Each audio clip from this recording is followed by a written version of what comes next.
poem that I choose is To the Philippines.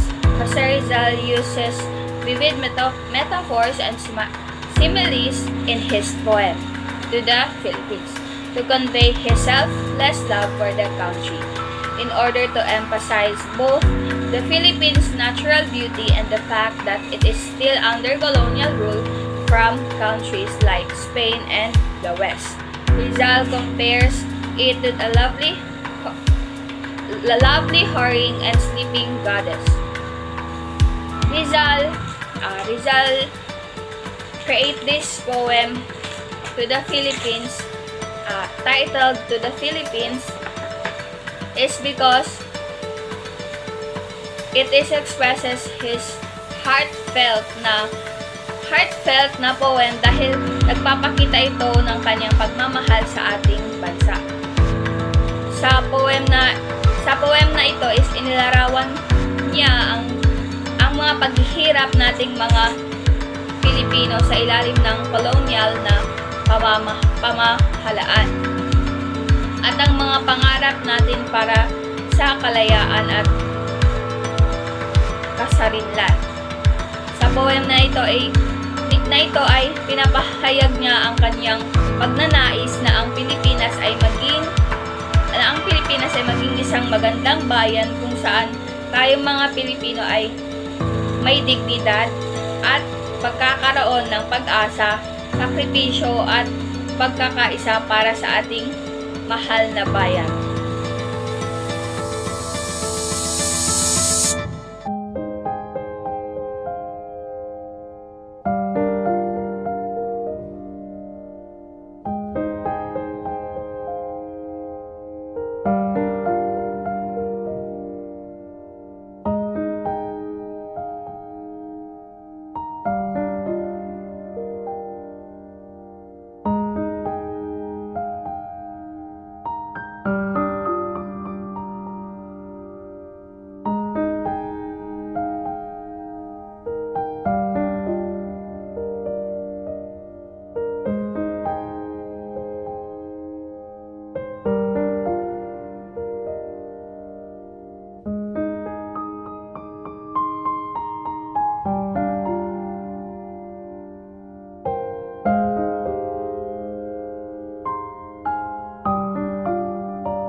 Ang pangatlong napili ko na poem ay may pamagat na To the Virgin Mary.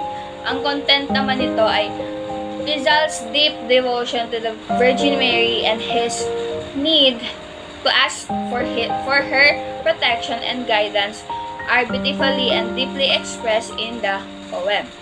The poem also acknowledge the Virgin Mary as presentation of grace, purity, and heavenly power, reflecting Rizal's profound humility and respect for her.